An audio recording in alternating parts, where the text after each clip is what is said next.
Okay, family, we're going to go ahead with chapter 15 and 16 of Plague. And let me get started right here. Got to keep it going. We got to educate the people. Only way we can do that is if we keep it moving, family. Let me see what I got here. Yeah, we got two. We're going to take it like an hour. Oh, no. Okay. Let's go back to screen share. I'm sorry about that, family. Oh, what did I do? What did I do? I made a mistake. Okay.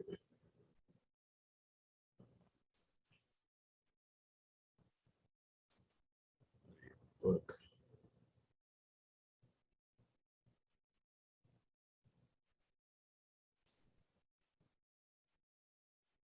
Let's get this together.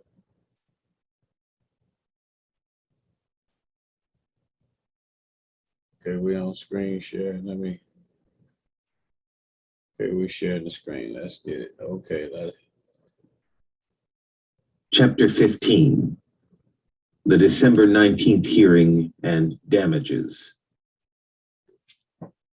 In our opinion, Dr. Mikovits has been hometown from the outset of the criminal and civil cases by the Washoe County criminal justice system as the result of undue influence exerted by WPI's owners.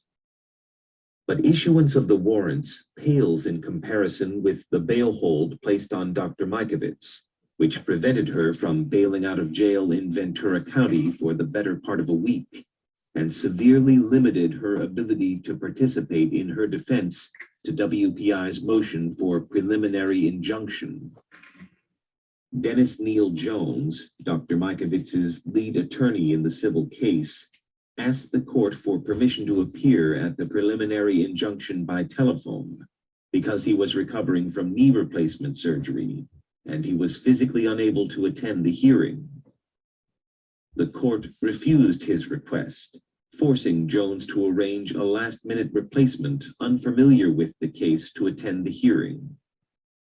From a planned but unreleased press release by Mikovits's attorney, Dennis Neal Jones. December 15th, 2011. Judy Mikovits was sitting in the lobby of the Lucerne Hotel in New York City when she got a call from her attorney, Dennis Jones. She and Frank Rossetti had traveled to New York to work with Ian Litkin of Columbia University, who had been given the task by NIH of determining why some groups had been unable to find XMRV among the MECFS patient population, while others like Lowe and Alter had found it. Maureen Hansen of Cornell University and journalist Hillary Johnson were also present for the meetings. Since her termination only 3 months earlier and arrest on November 18th, Mikovits had flown largely under the radar, avoiding the press and publicity. After a few words, her attorney got to the point and told her she needed to come back and appear at a hearing in Reno on December 19th, 4 days away. Mikovits told her attorney that he was out of his mind, that she was in New York City, and not going to any court controlled by the Whittemores. She then used some colorful language common to many New Yorkers about what the Whittemores should do to themselves. While the language she used may have passed without much notice to the majority of the denizens of the Big Apple, the staff at the upscale Lucerne Hotel expected such language to be left on the street. By their disapproving looks, they were telling her to keep her voice down. Jones tried to convince Mikovits that she would get an unbiased hearing before Judge Adams and that she needed to go. "This is ridiculous," she shouted into the phone. "You don't understand. There is no way you'll get a fair shake in that courtroom." Jones attempted to soothe her. "We decided you're going to take the Fifth Amendment, and I'm still comfortable with that. But you've got to produce your personal emails, all 22,000 of them. We really don't have any leeway on that." In the preliminary issued while Mikovits was held in a Ventura County jail, Judge Adams had given Mikovits 2 weeks to sort through all 22,000 emails and decide which were personal and which were professional. Under normal circumstances, this would be a difficult task with an unfair time frame. But since the police had taken all her electronics, leaving her without a computer, this was an especially impossible task. "Over my dead body," said Mikovits. She told Jones that when she signed on as the principal investigator, that she was required to protect the identity of the more than 800 subjects who had signed consent forms in the various studies. Mikovits thought her attorney really didn't comprehend the responsibilities of a principal investigator on a government grant. The participants had to know that when they handed their blood or other samples over to the study, their information would never find its way into the hands of an insurance company that might deny them coverage, or physicians who might restrict or deny treatment. Her frustration was at a fever pitch. Jones again tried to convince her that she needed to go to Reno. "You can hold your kangaroo court, but I won't be there, and you will not get my emails. Your attorney promised my personal email. I did not. I was in jail. I told you no. That's not how a principal investigator works." Back in her hotel room, Hillary Johnson, Maureen Hanson, and Frank Rossetti begged Judy to just hand over the emails, fearing that she would be jailed again. But she was firm about not handing over documents containing study subject names. Her plane flew back to Santa Barbara in the early morning hours of December 18th. Mikovits, David, and Dennis Jones went to Reno together later that day. This was the first time she actually laid eyes on Dennis Jones, and the condition of the man was startling, even for someone accustomed to the worst ravages of cancer. Because of the knee replacement he'd undergone in November, he was using 2 canes to walk with great difficulty. This manner of getting about made it difficult for Jones to schlep his laptop around, so he simply brought his files. This was their champion, teetering about on his canes with his paper files. In the car on the way to the airport, David drove and Dennis sat in the front with him, while Judy sat in the back. Jones wanted to discuss a contract Mikovits had allegedly signed on February 22nd, 2009, claiming that in the event she was fired, she would return all copies of all data to the WPI. Dr. Mikovits looked at the paper and could not recall ever having seen it. She believed the signature page had been taken from another document. February 22nd, 2009, was almost 3 years after she had begun working to develop the research program of the WPI. The idea that an academic researcher and professor would sign such a clumsily worded agreement that effectively turned her from a professional scientist with rights and responsibilities into an employee for hire was ludicrous.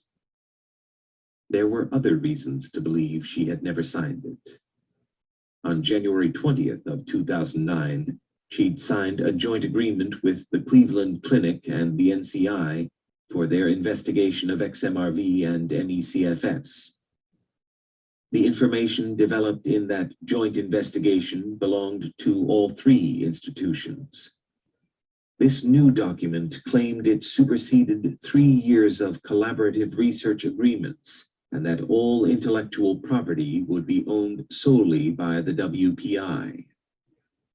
Dennis Jones was astute, but Mikovits worried he didn't understand the bigger picture. This isn't about grants and legalities of grant management. This is about a setup, a frame-up, and a cover-up. That's what you need to see.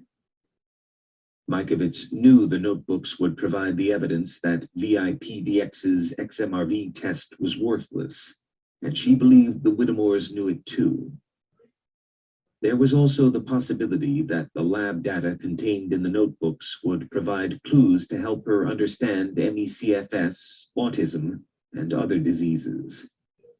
Who knew what kind of windfall could come from curing those diseases?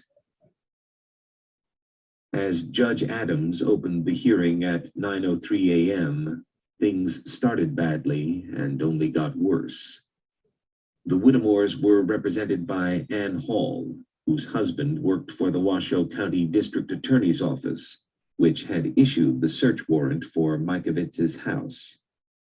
To Mikovits, this was yet another corrupt connection between the civil and criminal cases.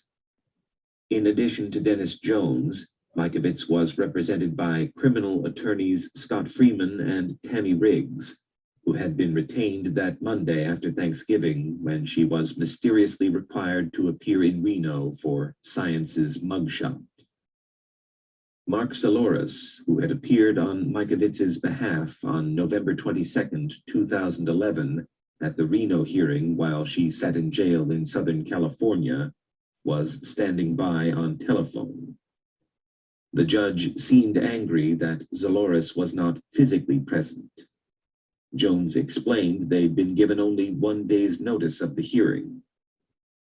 Jones then presented his first substantive argument, namely why Mikovits had not provided her requested emails. Jones explained that Freeman had advised her that she could assert her Fifth Amendment right against self-incrimination in the criminal case. In addition, she didn't have a criminal lawyer at the time and was in jail in Southern California at the time of the hearing on the preliminary injunction. When she was released, she hired Scott Freeman, and he had recommended that Mikovits invoke her Fifth Amendment privilege against self-incrimination regarding the emails, which she did. Mikovits believed the stronger argument was the one she'd made in New York to her colleagues, the argument that under federal law, she was required to protect the confidentiality of patients in the study, but she had chosen to trust the experience of Freeman. Jones proceeded to question why Mikovits was arrested on a no-bail warrant, but Judge Adams returned to whether Mikovits had complied with the order to produce all of the emails. Jones replied that counsel believed that the motion to stay would trump the entire civil case, including your prior order. Adams asked whether Jones understood that the filing of the motion did not stay the court's order to produce the emails. Jones said he did, which was why they had retained a company to copy the emails, but it was taking a significant amount of time. He went on to say that the volume of emails was tremendous, more than 22,000 in all, and that to protect privacy, he asked that a discovery master, an independent court representative who would review the documents, be appointed to assist in not revealing patient information. The judge didn't want to offer the services of a discovery master to sort through the emails. He simply wanted all 22,000 of them, regardless of the patient information contained within. Jones protested that they needed 1 more week to finish copying them, but Judge Adams would not waver, claiming it was inconsistent with the order entered on November 22, 2011. Jones responded by saying it was only inconsistent in date. Judge Adams replied, "Well, it's inconsistent in terms of process. It's inconsistent in every respect, isn't it?" Mikovits sat next to her attorney, incredulous. She would only fully understand 4 months later, on March 14, 2012, when Judge Adams recused himself, admitting accepting more than $10,000 from Harvey Whittemore. Jones said he wasn't sure that the attorney who represented Mikovits in the previous hearing, Mark Saloris, understood a discovery master was available. There was also some concern by Saloris as to whether the emails, simply by being handed over, would become part of the public record. Judge Adams didn't seem to believe these were reasonable concerns. Maybe sensing what Mikovits had warned him, Jones pushed the button for the litigator's most incendiary option. I just have to say that I am very disappointed and upset with the fact that my client has really been denied effective assistance of counsel by a series of events, including what we believe to be undue influence. In both law and science, the claim of bias or undue influence is a grave charge. Judge Adams responded by asking who had denied her effective assistance of counsel. Jones replied, "Well, you would not allow me to appear by telephone, even though I was on medical leave following surgery, so her lead counsel was not able to participate." From that point, the judge seemed to change topics, all with the purpose of not revisiting his earlier decision. I'm totally unaware of that, but in any event, Mr. Zaloris is also counsel for the defendant. In fact, he's the one who has limited but lengthy experience in the criminal law, isn't he?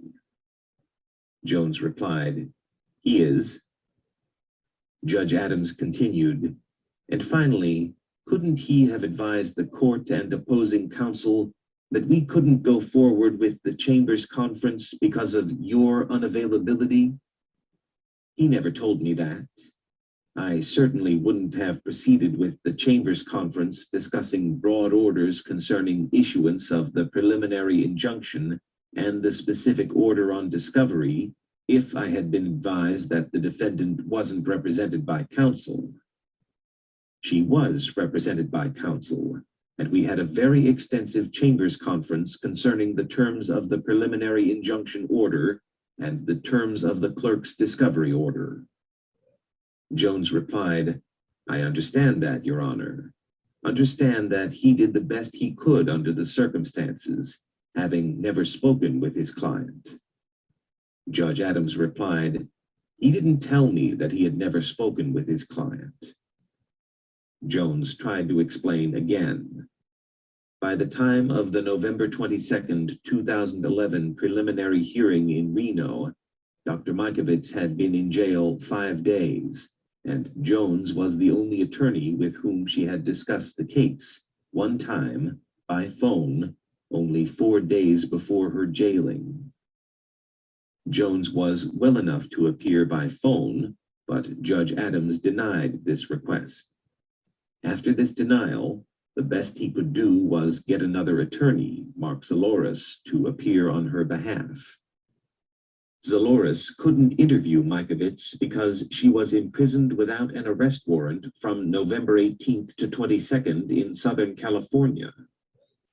What is remarkable about the transcript is that even Judge Adams admitted that Zaloris couldn't comment knowledgeably on the Fifth Amendment claim because he didn't know anything about the criminal case. Mark Zaloris could not interview her to get essential facts and background because she was in jail in Southern California. Jones continued to press the bias issue. For those familiar with the severity of the charge of bias against a judge, as well as the subsequent revelation that Harvey Whittemore, family members, and business entities had donated $10,400 to the campaign of Judge Adams, it reads as kabuki theater. Jones tried admirably to finesse the accusation of bias, falling just short of outright accusing the judge of corruption. As I said, Your Honor, I'm sure he did the best he could, but he also told me at one point when he called me during the hearing that the handwriting was on the wall.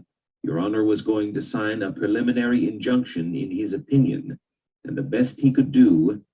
Jones's implication must have been clear. Just a moment. The hearing was set for the preliminary injunction. That was the time at which the parties were entitled to produce witnesses, evidence, and argument on the motion for preliminary examination. Witnesses did appear, even though the defendant didn't. At the request of counsel for both parties, I met with counsel in chambers, which resulted in the order and the preliminary injunction. If Mr. Zaloris felt that, quote, the handwriting was on the wall, end of quote, he was not only inaccurate, because I hadn't heard any evidence on the motion, didn't prejudge it in any way. Secondly, he never told me that he wished to proceed with the hearing, that he wished he'd hear evidence from the plaintiff or present any evidence on the defendant's behalf, or that he felt in any way coerced or pressured or maneuvered into making a decision on behalf of his counsel. Judge Adams continued, again, I stress, if he had not literally even talked to his client before the hearing, which I find to be implausible, but if that were the truth, I would expect that would be the number one thing he'd bring to the court's attention. I would not expect that he would enter into by stipulation not only a preliminary injunction, but a detailed order on the discovery process. That just doesn't make sense to me. Does it make any sense to you? Judge Adams refused to accept that substitute counsel had been unable to discuss the particulars of the case with MIKOVITS while she was in jail in California. Did Judge Adams believe attorney Dennis Neal Jones, the former president of the Ventura County Trial Lawyers Association, was flagrantly lying? If so, Adams should have thrown Jones in jail for contempt of court and violating the canons of professional ethics. To Dennis Jones, there were a number of issues that didn't make sense. Why hadn't he been allowed to appear by telephone? And while the initial claim against MIKOVITS contained no direct evidence, while she was in jail, the Whittemore side had dropped the bombshell. A new affidavit, supposedly written by MIKOVITS's research associate, Max Post, the day before her arrest, but not part of the November 7th lawsuit. How were they supposed to prepare to defend against this if they were given multiple documents and no time to decipher the truth? His client was in jail, and Jones was recovering from major surgery. It seemed apparent that Judge Adams simply did not believe that MIKOVITS had not talked with Mark Zaloris before the hearing. Can you imagine any judge anywhere in the United States proceeding with such a conference, the lawyers entering these orders we've talked about, and having been told that the lawyer on behalf of the defendant had never met with the defendant, knew nothing about the case? You think there's any judge in the United States who would do that, except a judge subject to the due discipline under the Code of Judicial Conduct, and in my view, subject to removal? Even if Mark Zaloris hadn't let the judge know he'd never spoken to his client, the judge still claimed that Zaloris didn't know what MIKOVITS had been charged with, or even where she was being held. That would have alerted the judge that MIKOVITS's representation in the case was inadequate. At one point, Adams said to Jones, "And I certainly don't think you're suggesting that all that would have occurred had I been told that defense counsel had no witnesses, had nothing to present, didn't know how to counter the witnesses of the plaintiff, and had never even met the defendant." That is exactly what Jones was saying, but for some reason, Judge Adams wasn't accepting it.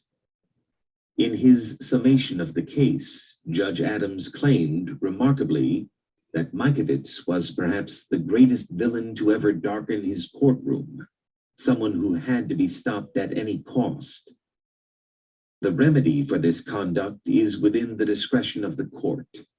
In my entire tenure on this bench as a presiding judge in Department 6, I have never rendered a default against a disobedient party in a civil case pursuant to NRCP 37B2C. The defendant's willfulness is demonstrated by every fact in this case. She did not comply in any way, shape, or form with the court's order or the terms of the preliminary injunction. She did not timely advise the court or adverse party of her unwillingness, her disability to perform it for her. The Honorable Judge Brent Adams was appointed to his position on July 4th, 1989, which meant when he served as the presiding judge in the case against Mikovits, he had been on the bench for 22 years. According to his own admission, in all that time, he had never handed down a default judgment. A default judgment is the legal equivalent of a nuclear bomb. It means you have shown such disrespect for the court that you will not be allowed to present a defense. Even those who have just a passing familiarity with the American legal system know that every person is supposed to get their day in court.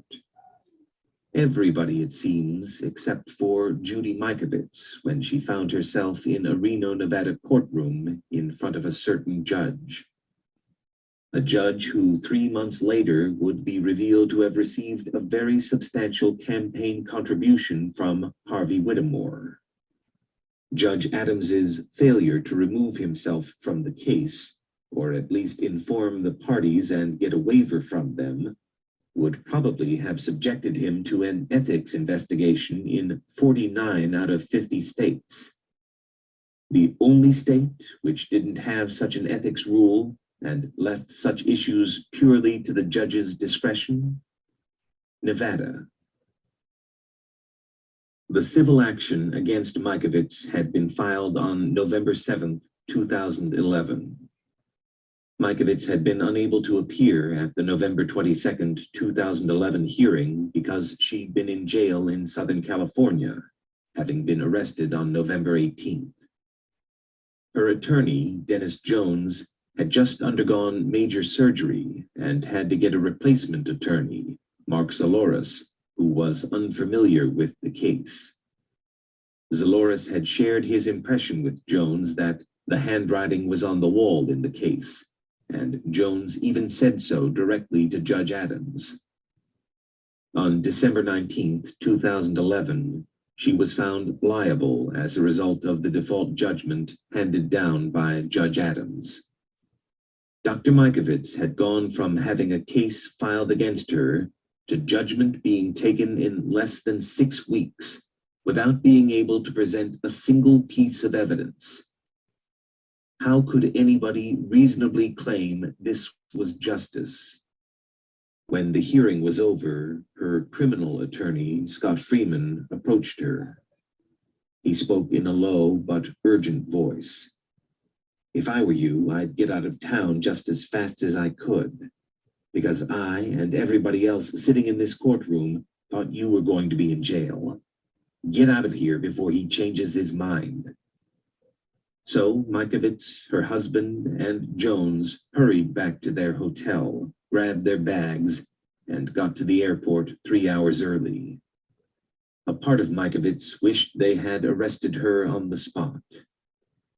She knew the patient community wouldn't stand for such shenanigans, and the effort might cause the whole thing to blow up in the Whittemores' faces. But then there was David, who was 20 years her senior, and the entire ordeal had hurt him too much already. She didn't know if he could handle her being jailed again. They landed in Los Angeles, happy to be free, but knowing that the dark forces were still operating against them. As if the courtroom antics were not enough, and as if the mugshot was its own permanent tattoo, on December 23, 2011, Science completely retracted the October 2009 article linking XMRV to CFS. Mikovits wondered why no one was asking about the possibility of common scientific practices creating recombinant viruses plaguing the human race and causing a myriad of diseases would never be answered. On January 25, 2012, Judge Adams held a damages hearing. The hearing was quickly moved to his chambers. Mikovits was not present, but was represented by her attorneys, Dennis Jones and Scott Freeman. The Whittemores were present with their attorneys, niece Carly West Kinney and Ann Hall, whose husband worked for the DA's office. Since Judge Adams had entered a default judgment against Mikovits, all that was left was to determine the amount of damages Mikovits would pay the Whittemores. And the Whittemores had their number. They wanted Dr. Mikovits to pay them $15 million in damages. Chapter 16. The first and last international workshop on XMRV, and the world's most celebrated virus hunter enters the fray. When Ian Lipkin chose a career in infectious diseases, he envisioned hunting for pathogens and daring treks around the world. Though disappointed to learn that modern-day virus hunters work largely from the lab, he still wound up as a pioneer. Lipkin has developed groundbreaking techniques that have helped a new generation of disease detectives sleuth out the infectious roots of mystery ills, chronic disease, and neuropsychiatric disorders like autism and OCD. Discover, May 11th, 2012. Dr. Mikovits did not have a clear idea when the planning first began for what was later dubbed the First International Workshop on XMRV, scheduled for September 7th and 8th, 2010. She was sure that organizing took at least 6 months, and first invitation letters were emailed April 21st, 2010. The decision to have it must have been made sometime in the winter of 2009 to 2010. Probably when the controversy about XMRV in humans was really crystallizing. The confirmation study by Lowe and Alter was probably not yet known to the organizers, and thus it was initially set up to focus overwhelmingly on the negative studies that had generated the post-science controversy. The conference was organized by familiar players through a group in the Netherlands: John Coffin, Stuart Legreese, Robert Silverman, Jonathan Stoy, a Coffin protege from the UK, and Charles Boucher from Holland. Frank Rossetti was originally invited to speak, but he protested to Silverman and Legreese that neither Mikovits nor Singh were invited to present, which seemed an unsightly omission since they had done the most important work since Silverman. Rossetti, ever the cynic, saw their lack of inclusion as evidence of the old boys club, anti-feminist power infrastructure in science. Annette Whittemore was also upset when she saw the proposed lineup of speakers and wanted to immediately mobilize the patient groups to start a blitzkrieg of protests. Mikovits vetoed that idea and proposed a different course of action. She contacted anybody she had worked with in the field whom she knew had positive data similar to her own, and asked them to submit an abstract. She had a whole list of giant minds in this category. There was Dr. David Bell, the gentleman doctor who had visited some of his rural patients on horseback and had been treating ME/CFS patients for more than 20 years since encountering a pediatric outbreak in upstate New York. Paul Cheney, the groundbreaker of the Incline Village outbreak, Dr. Julio Blanco and his team from Barcelona, Spain, Dr. Jose Montoya of Stanford University, who had great compassion and a fiercely investigative attitude toward ME/CFS, Dr. Michael Snyderman, an oncologist who had tested positive for the antibody to XMRV and chronic lymphocytic leukemia, CLL, and had been treating himself with antiretroviral medications, which, as he documented, had put his cancer into remission. Mikovits recalled the response of those she contacted being very gracious and supportive. Eventually, 11 or 12 abstracts from researchers with positive reports about XMRV were submitted for presentation at the conference. While an abstract lacks the influence of a peer-reviewed paper published in a top journal, it is usually a good indicator of where the field is going and thus an integral part of future funding strategies concerning a given scientific topic. The organizers of the conference had little choice but to respond to this influx of abstracts, although their decisions didn't always seem to make sense. The only positive abstract submitted that was given a speaking spot was the one submitted by MIKOVITS entitled Detection of Infectious XMRV in the Peripheral Blood of Chronic Fatigue Syndrome Patients in the United Kingdom.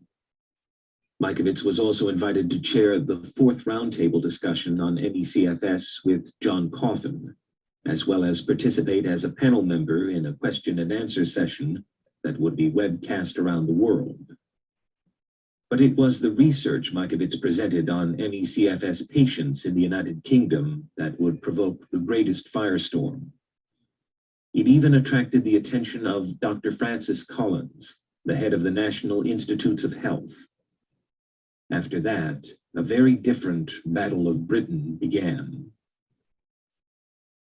In 2002, Dr. Jonathan Kerr was the Sir Joseph Hotung Clinical Senior Lecturer in Inflammation, as well as the Honorable Consultant in Microbiology at St. George's University in London. But in 2010, he suddenly left research for private practice. His career downgrade raised the question whether Kerr was like other historical researchers who stumbled upon inconvenient truths and found their careers suddenly jeopardized. In 2008, Kerr authored what was billed as a major article in the Journal of Infectious Disease, Gene Expression Subtypes in Patients with CFS-ME. As explained in the article, the goal of this study was to determine the precise abnormalities of gene expression in the blood of patients with CFS-ME.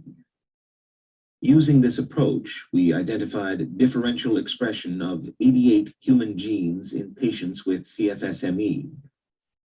Among these genes, highly represented functions were hematological disease and function, immunological disease and function, cancer, cell death, immune response, and virus infection.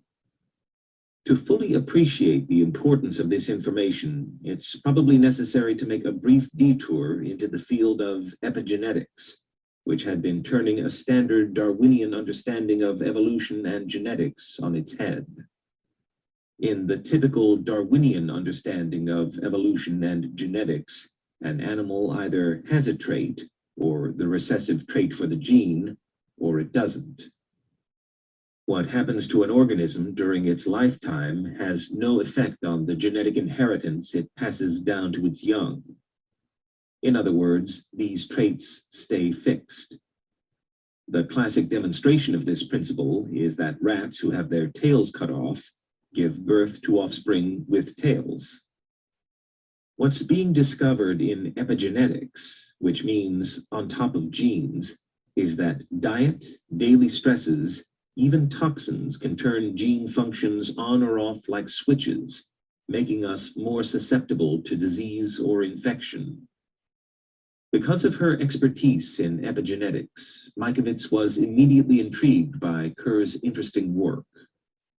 Kerr's group found that among the well-defined CFS-ME population, there was abnormal activity in 88 of their genes. It was as if their internal switchboard had gone mad.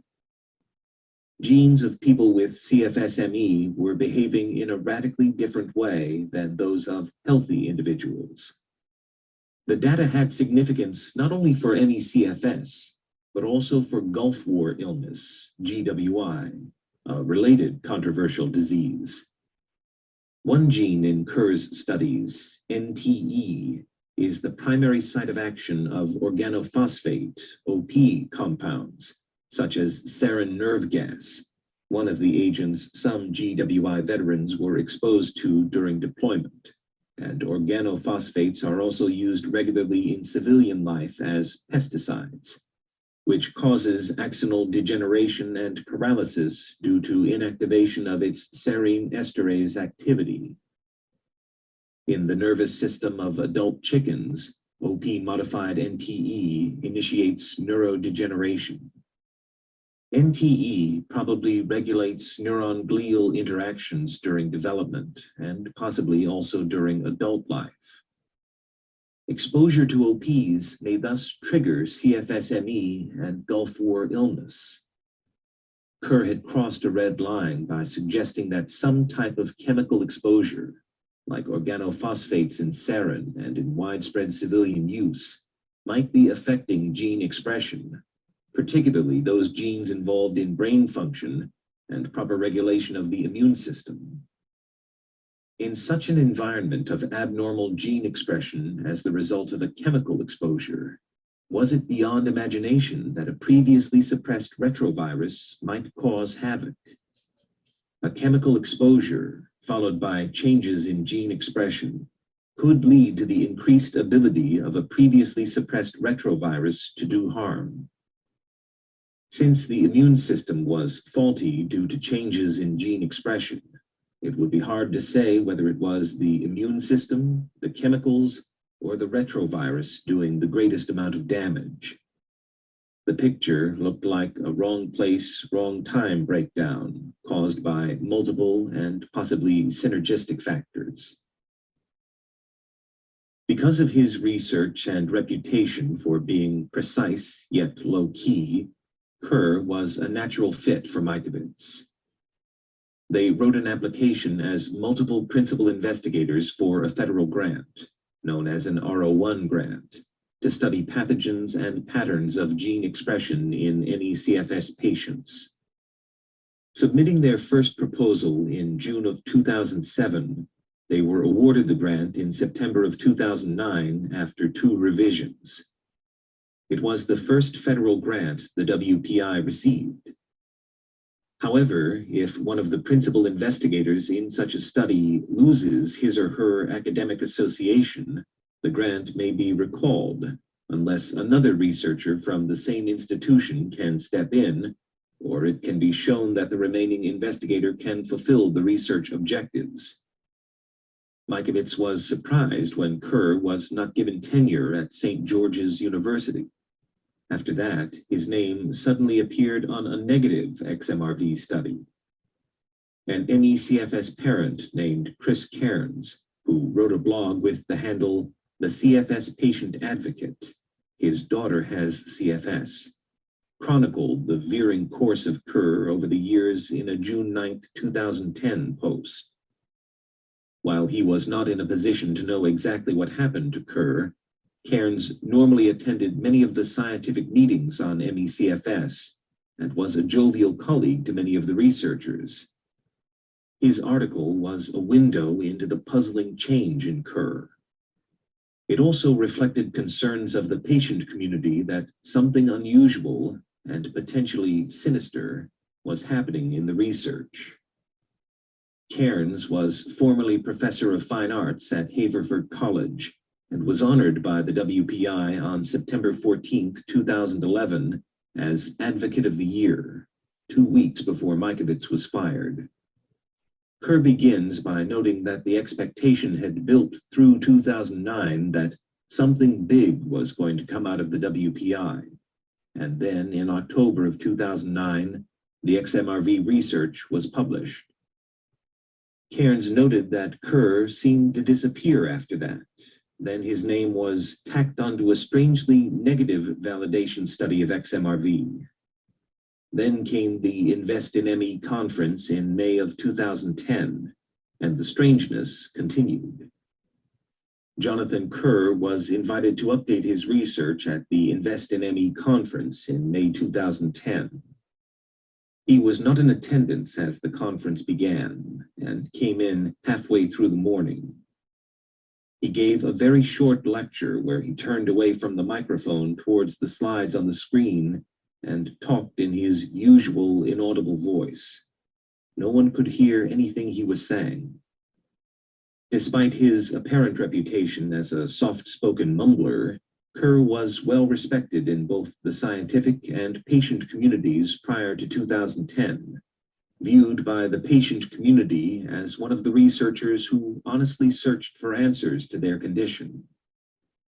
That sharply changed in 2010, as Cairns continued to describe what seemed like erratic behavior by Kerr at the 2010 Invest in ME conference in London. A woman asked a question, and Kerr turned away from the microphone as he spoke. His slides were bleached out.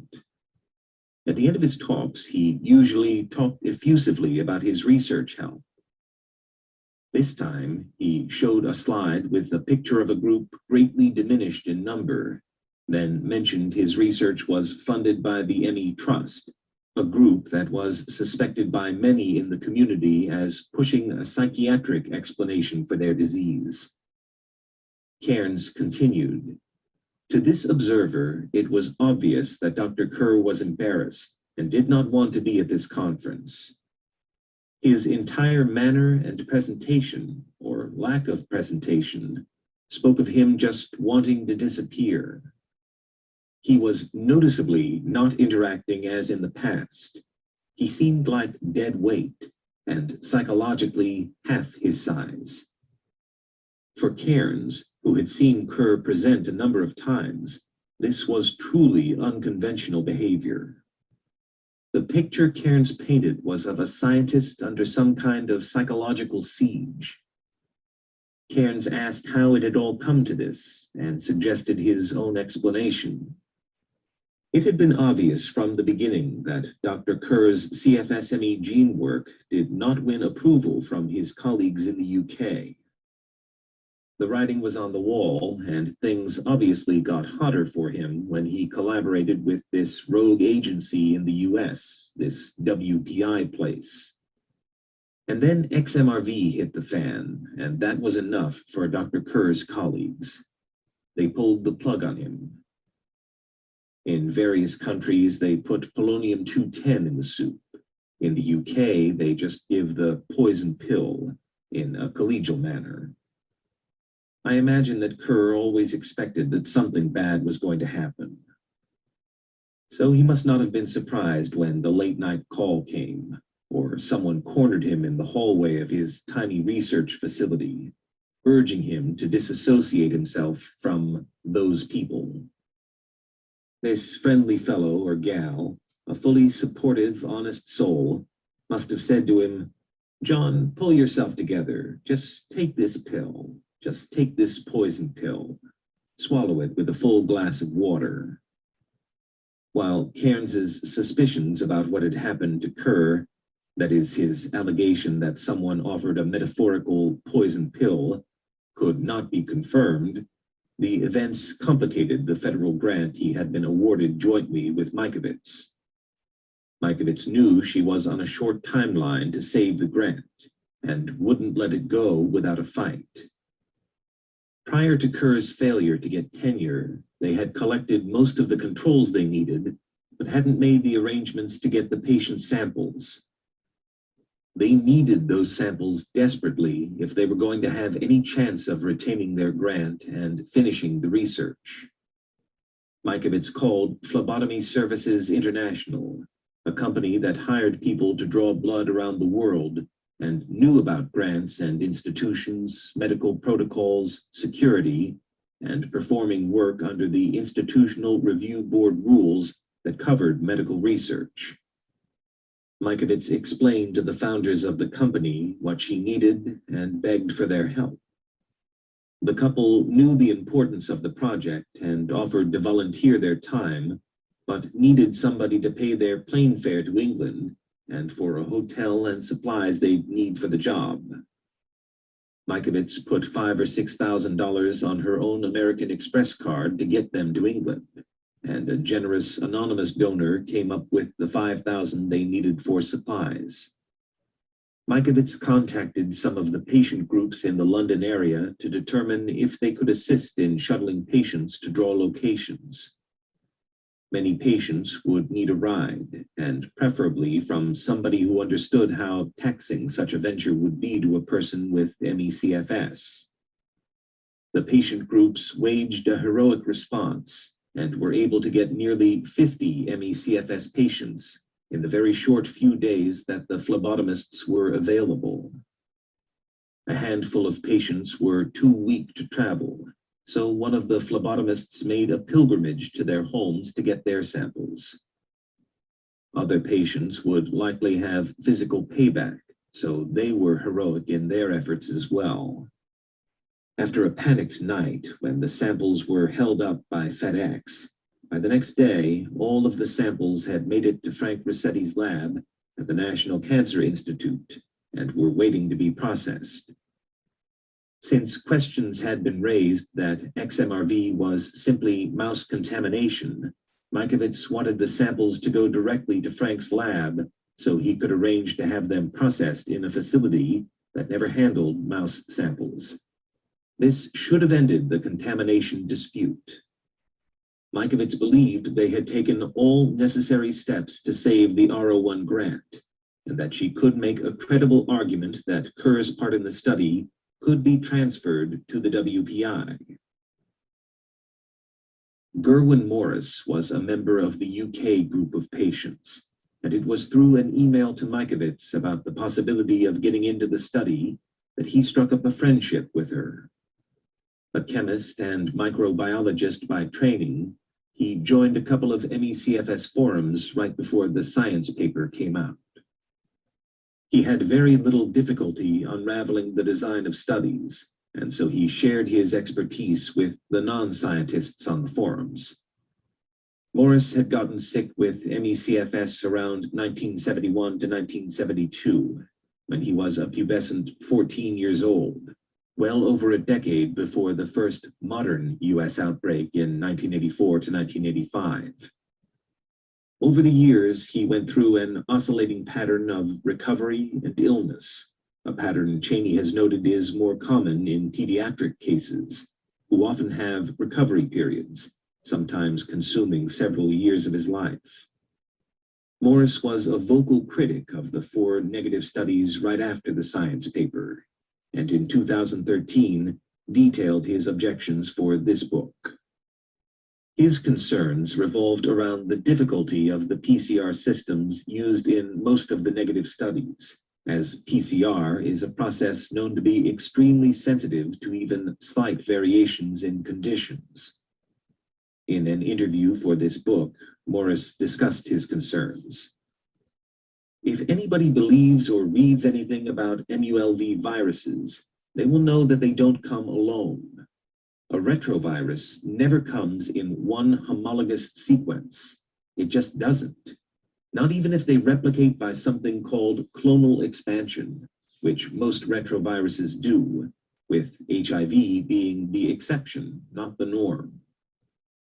So if you actually are going to target one particular sequence in your PCR assay, because the way they designed their assays was to calibrate or optimize them so that they could actually detect a low copy number of viral plasmids, VP62, and in sparkling brand new human DNA, that is for a start never, ever going to be anything like getting a virus out of biological sample and the various corruptions of DNA that can occur.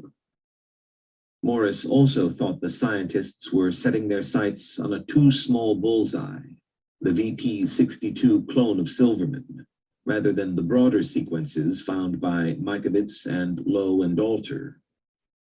You can't say for a fact that this PCR assay, which they replicated ad nauseum in all of the studies, could even detect a very slight variation on the VP62 clone. So it's fairly obvious that they weren't actually genuinely trying to find a retrovirus, in my view. I think they had already decided for one reason or another that VP62 was a contaminant, and they would only bother to look for examples of the contaminant. But by using the PCR testing they did, they were capable of detecting only VP62.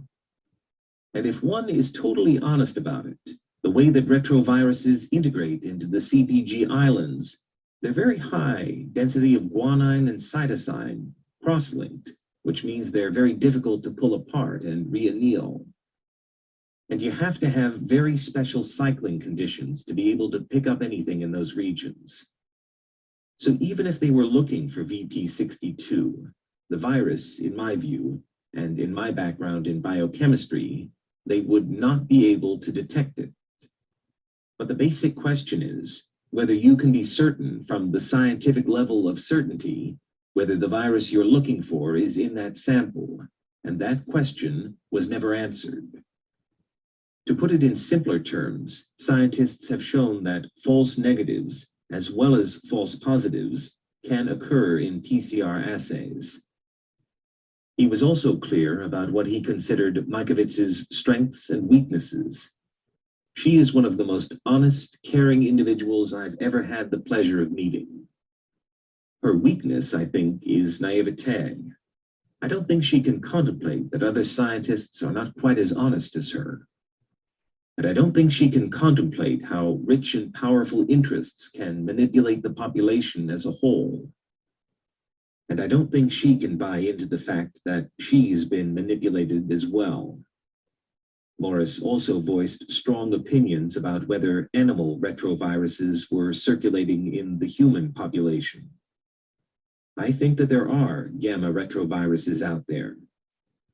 Vaccines were passed through animal tissue, like smallpox was passage through mouse brains, before they knew anything about what they were doing.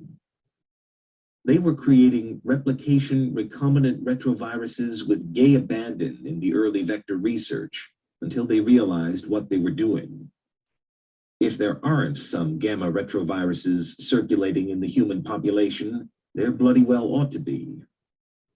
What I think the science results were, I think Judy might have been picking up an HERV-W, which is a gamma retroviral HERV, human endogenous retrovirus, otherwise known as the multiple sclerosis retrovirus, because it was talked about as a cause of MS for the better part of 15 years. It's been around, but whether it's a primary cause or its activation is a secondary cause of pathology, I don't think anybody knows. I suspect that oxidatively modified envelope protein, a reaction in the cell to foreign proteins, could have triggered Judy's antibody test. Gerwin couldn't give a definitive identification of the current virus plaguing patients, but it was clear something of a viral nature was going on. Judy's results cannot be explained by contamination. The contamination occurring in her lab was just Fantasy Island. A lot of people would like to make the facts fit their theory, but they don't. The multiple lines of evidence in Judy and Frank's study demonstrates there's no way that's contamination. But Mikovits' lobbying to get positive data into the first international workshop on XMRV still paid off. More than 10 abstracts confirmed basic parts of the retroviral theory advanced by Mikovits. Maureen Hansen of Cornell University submitted one entitled XMRV in Chronic Fatigue Syndrome, a pilot study, in which she took 30 adult subjects, 10 with severe CFS, 10 who had recovered from the disorder, and 10 controls, and tested their blood. Markedly, even a significant number of ME/CFS patients identified as recovered showed evidence of XMRV. Hansen stated clearly in her abstract, "Our results corroborate those of Lombardi et al." Dr. B.P. Danielson from Baylor College of Medicine contributed XMRV infection of prostate cancer patients from the southern United States and analysis of possible correlates of infection. The abstract agreed with findings that XMRV did not seem to be correlated with the genetic defect in the RNase L pathway suggested by Robert Silverman of the Cleveland Clinic. Tissue testing, which might find latent virus not as easily cleared from blood, seemed a key determinant in testing to the team from Baylor.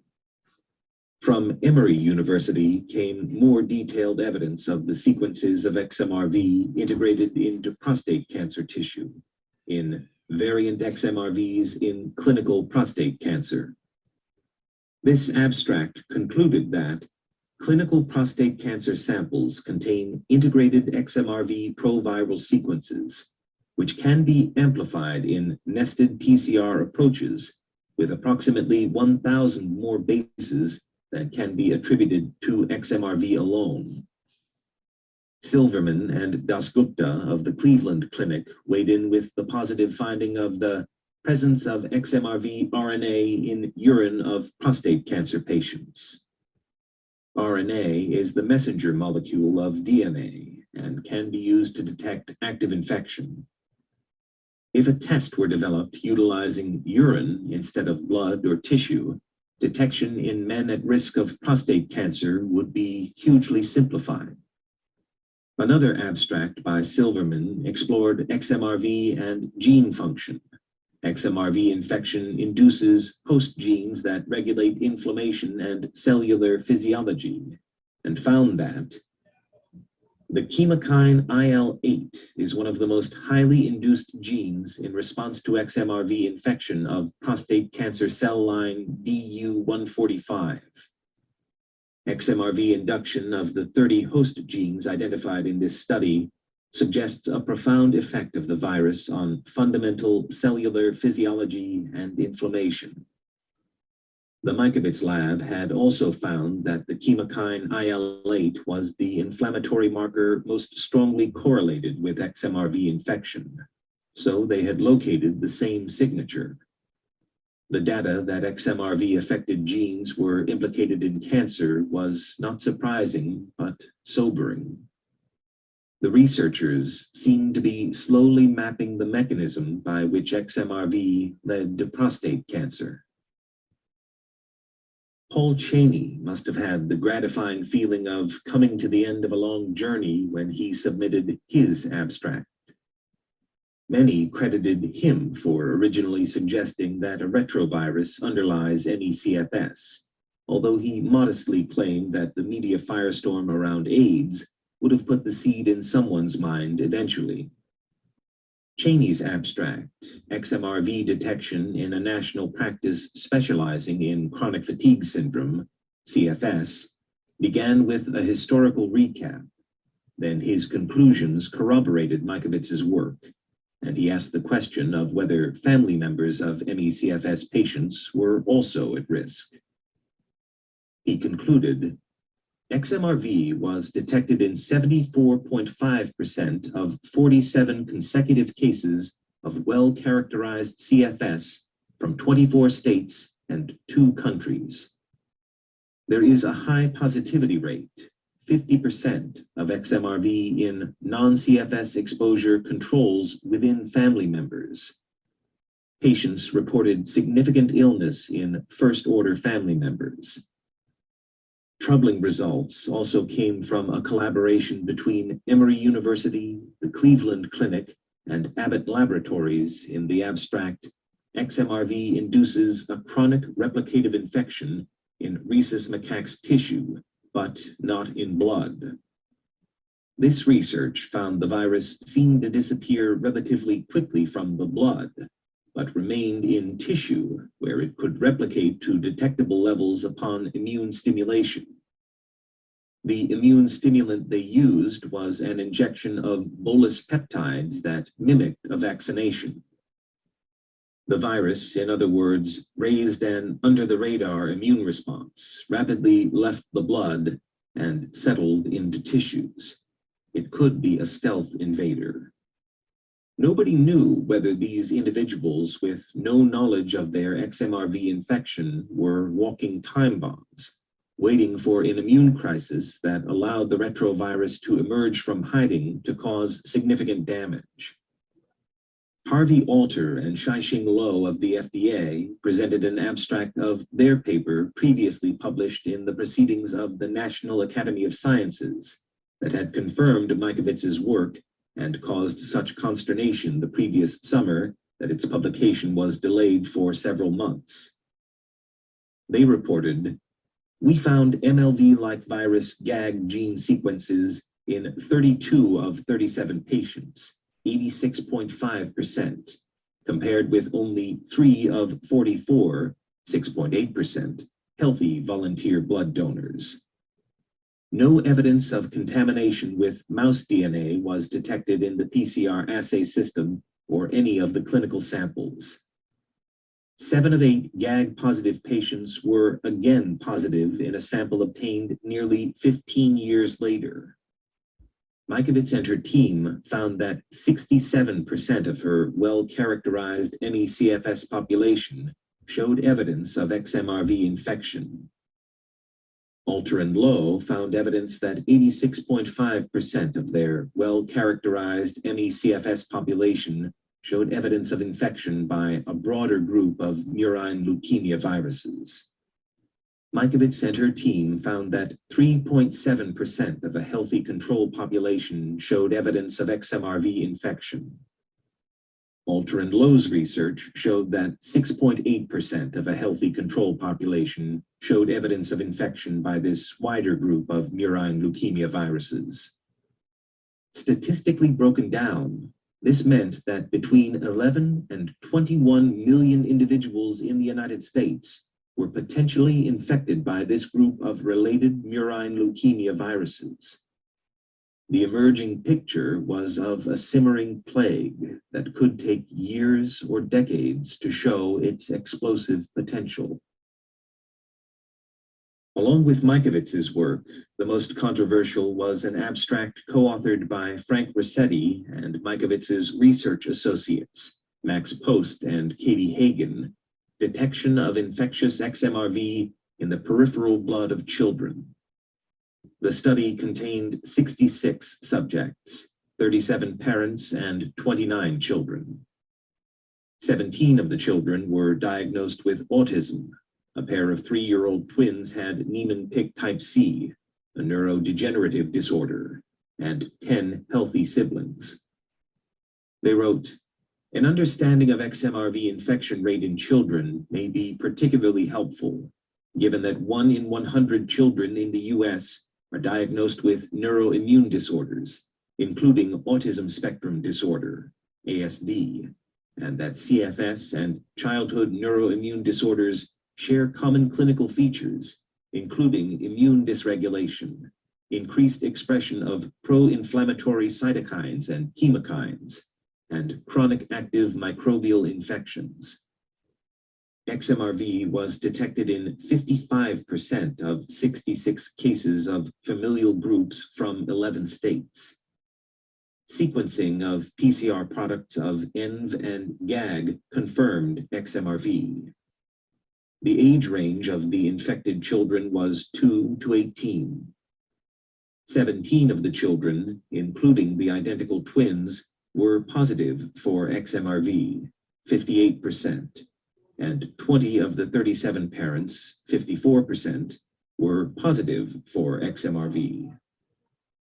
14 of 17 autistic children were positive for XMRV, 82%.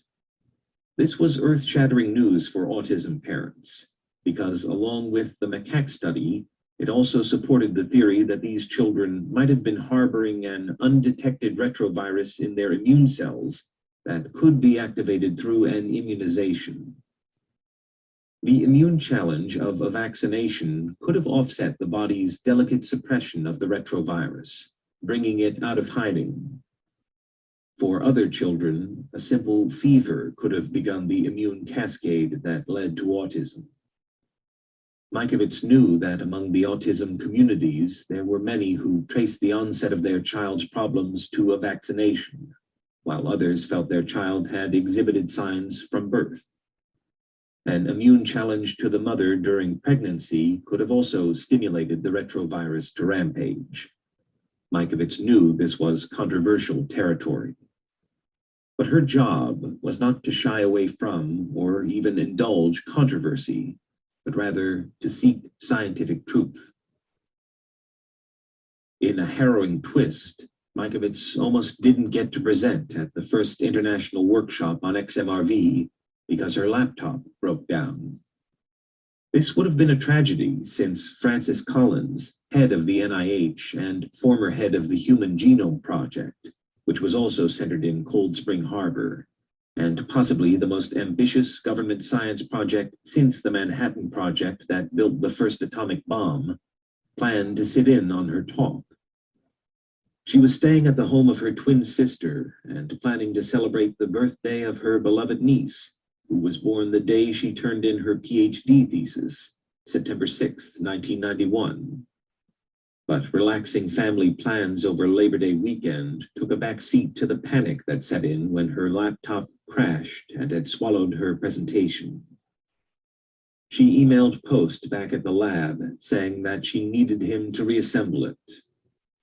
When she later read his emails, it was clear he had burnt midnight oil and coffee until at least 4 a.m. reassembling it. She had never met a more dedicated research associate or student than Post. What he sent to her was perfect. The meeting took place at the NIH main building in Bethesda, Maryland, in the Mazer Auditorium. Mikovits was slated to be the last speaker before lunch on the second day, followed by a short question and answer session.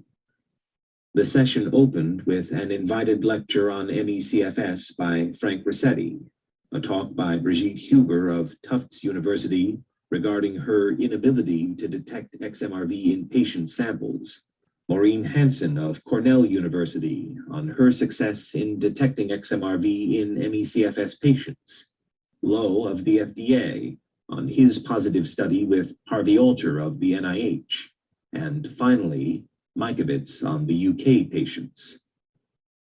Francis Collins attended the opening, listened for a little while, then left. On the second day, shortly before Mikovits spoke, he reappeared, trailed by his staff, and sat quietly. Most people knew Collins for his work as director of the Human Genome Project, but others saw a less conventional side, at least for a scientist. He'd detoured from expectations by writing a book called The Language of God, in which he detailed his belief in a supreme being and a unique destiny for every living person, and a companion book, The Language of Genes, which tried to unify science and religion by postulating that an almighty creator did not conflict with his abilities as an objective scientist. With perhaps the most powerful man in the US public health system sitting in front of her, Mikovits took the stage and began her talk about the patients from the United Kingdom. Her presentation followed point by point of her submitted abstract. She detailed how they'd found XMRV in a subset of MECFS patients in England, and they needed to develop more information about replication and pathogenesis. There was also a great need to develop tools for screening and treatments. Despite the panic of the previous day, Mikovits felt serene and confident in the middle of her talk. She had run through the important parts of her research in a steady, methodical manner. She described how her team had carefully and strategically weeded out any potential obstacles. They'd been concerned about the possibility of contamination, so after the samples were drawn, they were shipped directly to the NCI and processed in a lab that did no mouse or retrovirus work. Since their team believed patient selection criteria was likely to be the most important variable in detecting XMRV or a closely related retrovirus, they'd used the world's most rigorous definition for the disorder. She ran through the 5 different methods they'd used to detect evidence for the virus, and noted that it appeared that for best results, they needed to utilize some form of molecular or biological amplification. They'd developed a new set of primers to detect the envelope of the virus, and in following along with Alter and Lowe's work, they were finding a wider variety of genetic diversity in the virus, including xenotropic and polytropic sequences. This meant that certain strains of the virus were clearly able to infect different species. All in all, the study seemed to be an elegant counterpoint to the negative study by Jonathan Stoy and her former collaborator, Jonathan Kerr. One of the pieces of data she added to her presentation that had not been in the abstract was that approximately 5% of the controls were positive for XMRV. a number which was comfortably between their original research and Alter and Lowe's confirmatory study. Collins raised a question after her talk. He wanted to know where she'd gotten the control samples. She told him the samples had come from the London Blood Bank and were procured by her collaborator, the suddenly elusive Kerr. Collins thanked her and left the workshop a few moments later. Based on his later behavior, he must have been impressed by what he'd heard. The question and answer session was chaired by Coffin and Mikovits, with Jonathan Stoy, a protege of Coffin, serving as a kind of master of ceremonies. Eventually, Mikovits was queried on her opinion about using antiretrovirals. A commentary co-authored by Andy Mason that appeared along with the Alter Lowe confirmatory study in the Proceedings of the National Academy of Sciences had suggested that it was time to seriously consider a trial usage of existing and approved antiretroviral medications for CFS patients, so it seemed timely. Mikovits simply quoted the last line of Mason's commentary in part. At this juncture, studies to establish proof of principle are justified to determine whether safe antiviral regimens can impact ME/CFS. If an opinion expressed in the Proceedings of the National Academy of Sciences wasn't good enough, then what was? A day or two after the meeting, Mikovits received word that Collins had mandated a multi-center study to be directed by Ian Lipkin of Columbia University. Unlike the planning for the first international workshop on XMRV, the WPI and Mikovits were chosen for the multi-center study. Despite the difficulties Mikovits and her collaborators had experienced the last few years, it finally looked like the ME/CFS community, and possibly other impacted groups, were finally going to get the scientific investigation they deserved after decades of limbo. The best news was that she learned the R01 grant, which she'd been in danger of losing since Kerr had lost his academic affiliation.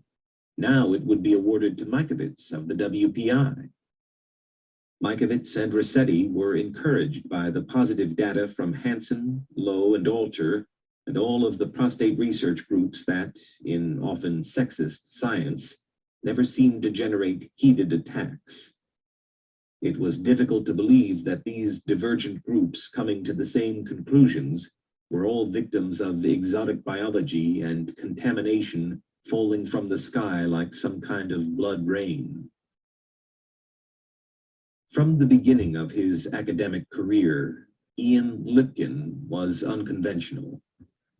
He was in the first class of men at Sarah Lawrence College, where he studied anthropology and shamanism.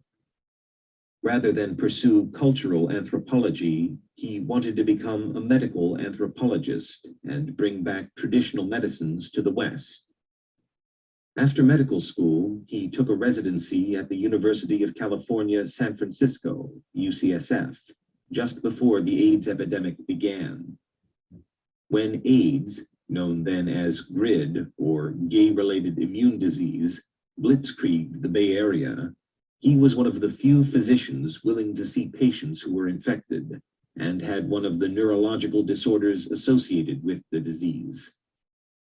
The medical community would eventually realize that HIV was turning the body against itself, a hallmark of an autoimmune disease. One of the early treatments for HIV was a process called plasmapheresis, in which blood is removed from a patient and put into a centrifuge, with white cells and platelets in one area, red blood cells in another, and plasma in yet another. The plasma was known to contain antibodies that in HIV/AIDS caused part of the problem.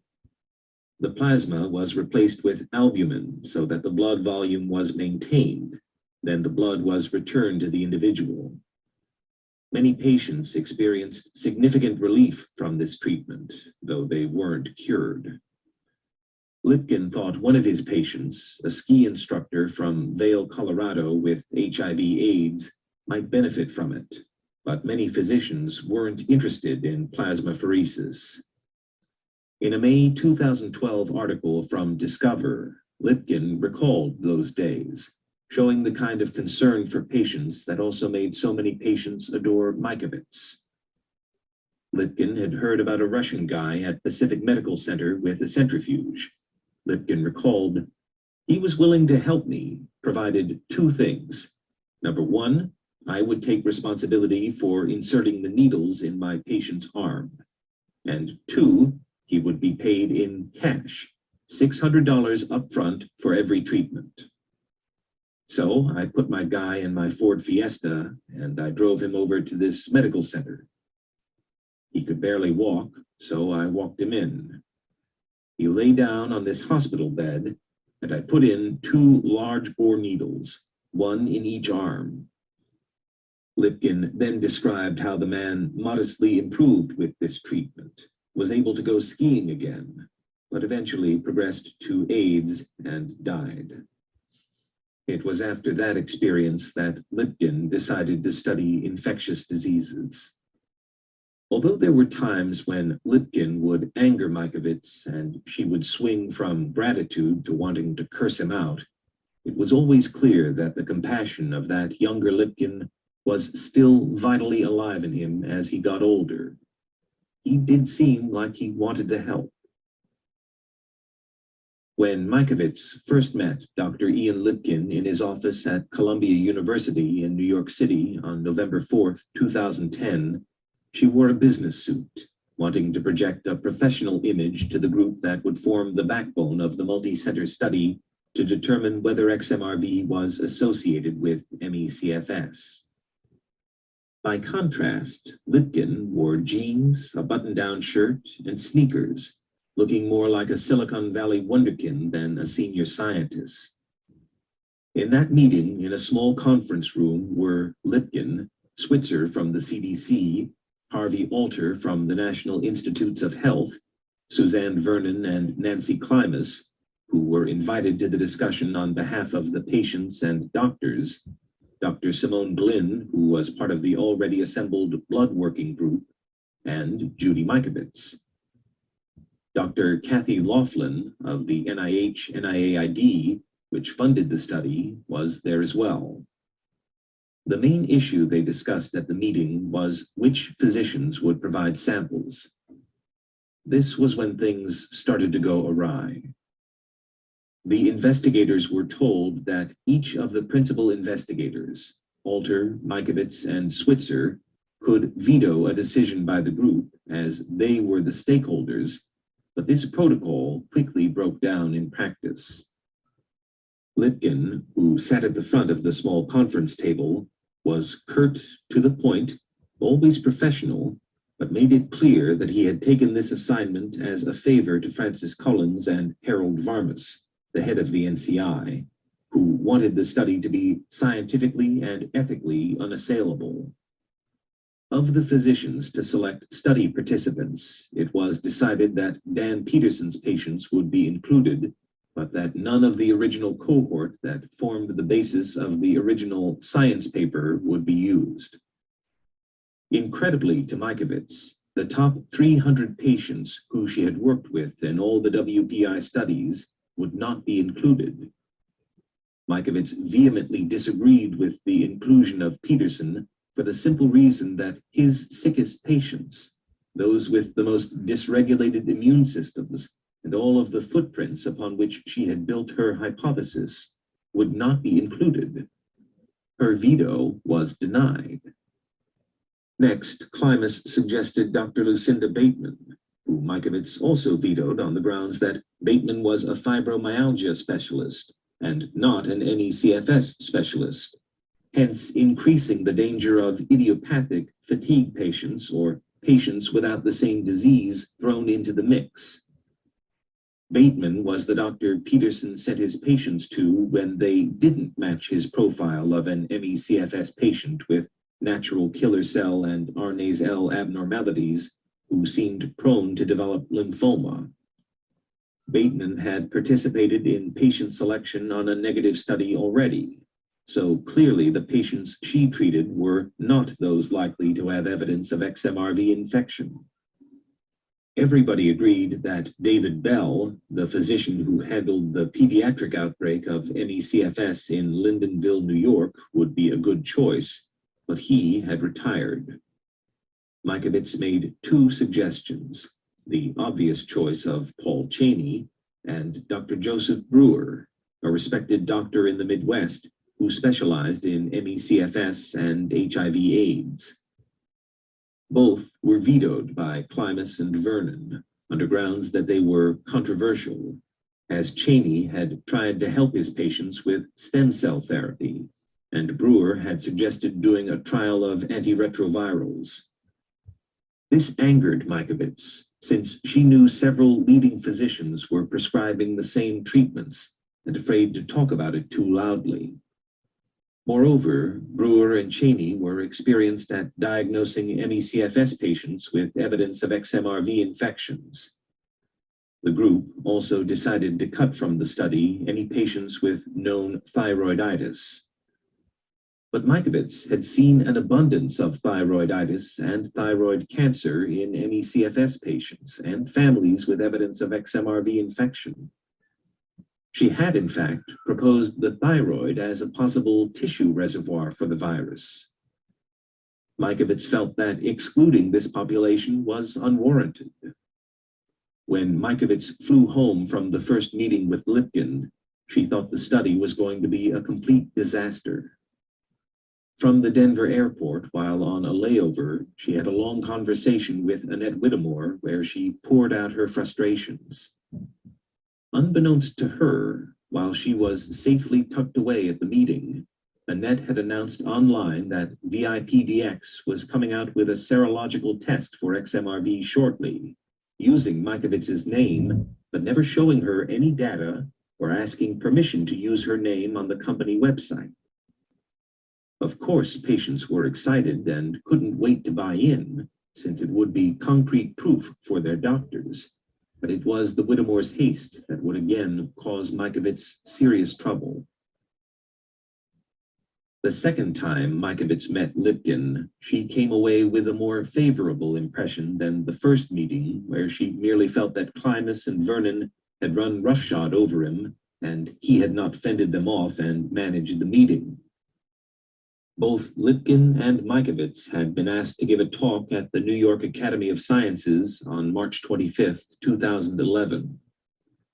Opened in 1817, the New York Academy of Sciences had counted among its members President Thomas Jefferson, Thomas Edison, Charles Darwin, and Albert Einstein. It currently boasts 27 Nobel laureates. Dr. Lipkin was also a member. The event where they were invited to speak was a series of lectures on the ominous topic, pathogens in the blood supply. Lipkin's talk was microbe hunting, and Mikovits's was strategies for detection of XMRV in blood. Prior to the event, Lipkin had not discussed his presentation with Mikovits, but she had a general idea of the type of talk he was likely to give. As she listened to his presentation, it seemed to her that he had specifically crafted the perfect lead-in for her. He recounted his discovery of West Nile virus, how it had been a difficult virus to detect and caused a controversy among public health officials who had failed to take quick action, allowing the virus to spread much farther than it should have.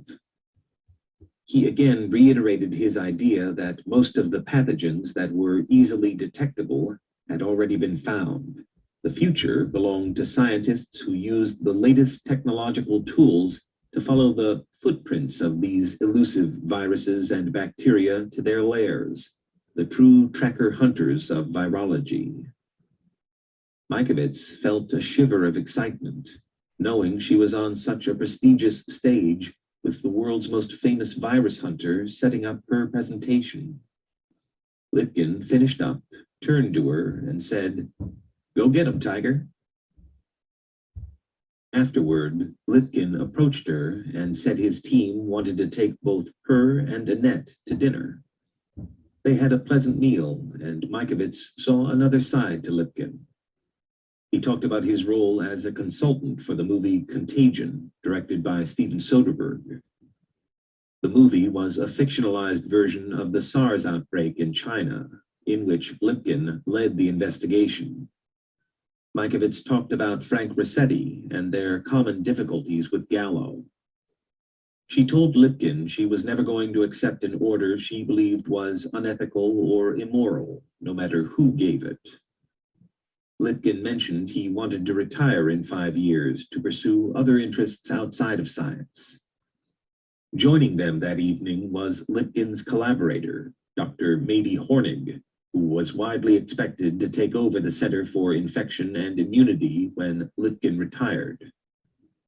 Hornig had a child with autism and had to excuse herself early to relieve her babysitter. By the time the dinner was over, Mikovits had warmed up to the charming Lipkin. She had seen some evidence of his reputation for arrogance at their first meeting, how he was a take-charge kind of guy. But he reminded Mikovits of her father in many ways. Once his shell was cracked, Lipkin's good heart and compassion were evident. The two of them might never become the best of friends, but Lipkin was a person she could respect, work with, and with whom she might even enjoy a lively dinner discussion. As the attacks on XMRV increased in the months after that night, and the criticisms expanded from detection of retroviral sequences being nothing more than mouse contamination to include a recombinant virus that had been created in the lab in the early 1990s with no natural history of infection, Lipkin rose to her defense and showed his take-charge persona also meant he could hold the line for a scientist treated unfairly.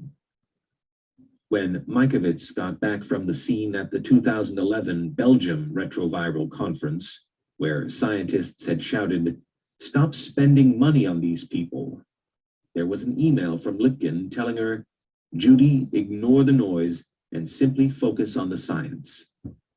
Lipkin was, in fact, so concerned that he offered to come out to the WPI to show his support and confidence in the work. Since it was already mid-June then, and Annette and her family always went away for summer vacation in the month of July, they had to scramble to find a suitable time frame. They settled on Lipkin flying out to the WPI from New York on June 24th and staying for 3 days. During that time, he toured the labs, conducted a physician's roundtable, and gave an open address in the WPI auditorium that was open to the public and thus expected to attract local MECFS patients. But Mikovits was miffed when he conducted just a cursory tour of her research lab, with a dismissive, "If you've seen one research lab, you've seen them all," and then choosing to spend a great deal of time at the clinical lab, VIP-DX. She later found out that Lipkin had been very concerned by failings in the Lombardi-run clinical lab, and even wrote a 12-page letter to the Whittemores about these problems. His cursory interest in her research lab turned out to be a confidence in the quality of her work. Harvey and Annette seemed to make sure that one of them always shadowed Lipkin. Mikovits was familiar with the Whittemore charm offensive and expected as much. The night before the physicians' roundtable and Lipkin's public talk at the WPI, the Whittemores hosted a dinner for him, inviting Mikovits, Rossetti, as well as Jamie Deckoff-Jones, the former emergency room doctor who had contracted MECFS, and about whom the New York Times reported, "Some MECFS patients are already trying HIV medications prescribed off-label." One patient, Jamie Deckoff-Jones, a physician in Santa Fe, New Mexico, has been keeping a popular blog about her improving health while taking antiretrovirals prescribed by her doctor. "I think the sickest patients have the right to try the drugs," she commented.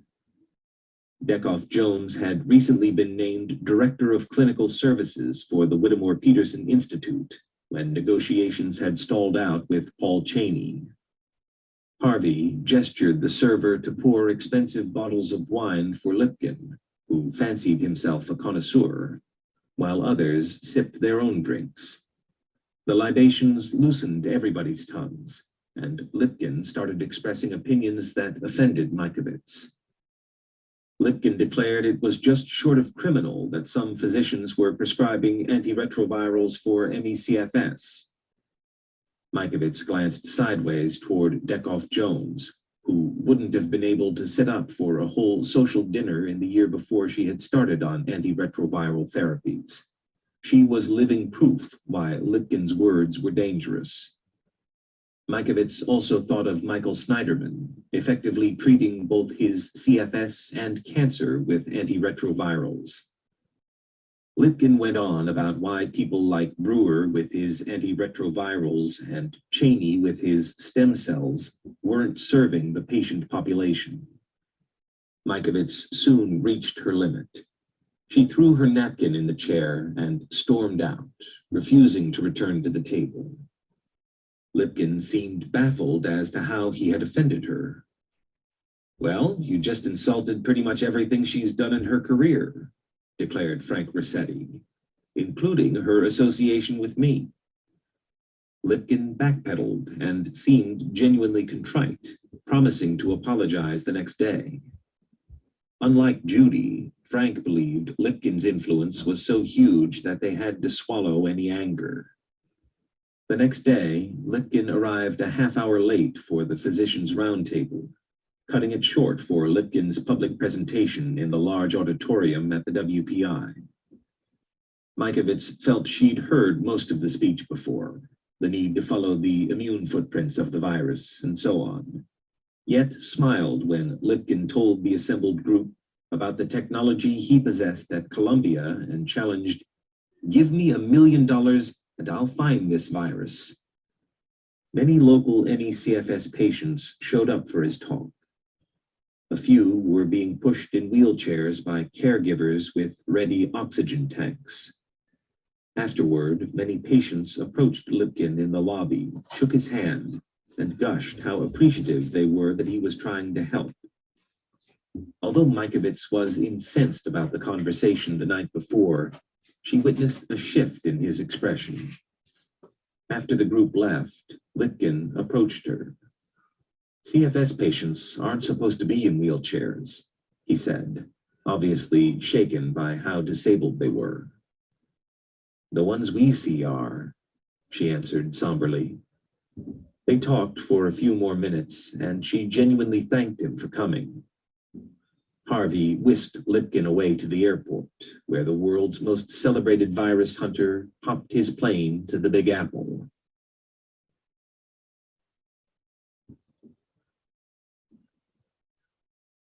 Got to keep it rolling, family. Be back tomorrow with chapters 17 and 18.